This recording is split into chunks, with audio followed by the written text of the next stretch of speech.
بسم الله الرحمن الرحيم الرحمن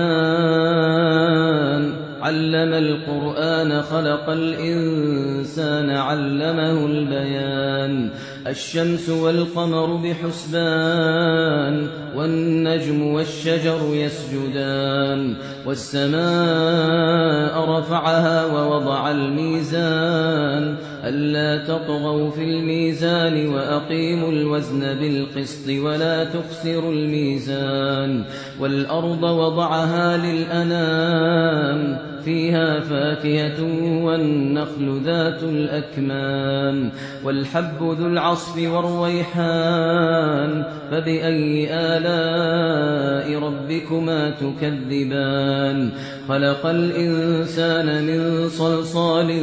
كالفخار وخلق الجان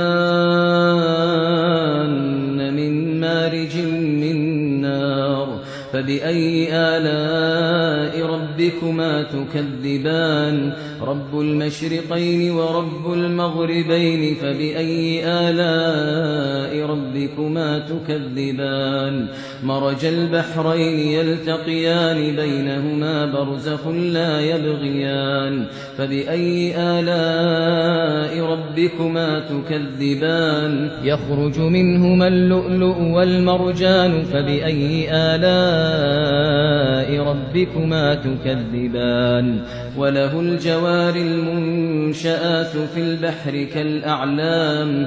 فبأي آلاء ربكما تكذبان كل من عليها فان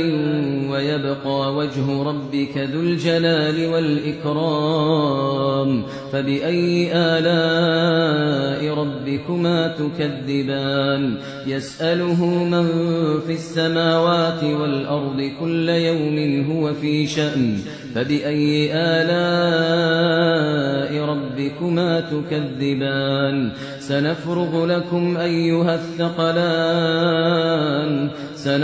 لكم أيها الثقلان فبأي آلاء ربكما تكذبان يا معشر الجن والإنس إن استطعتم أن تنفذوا من أقطار السماوات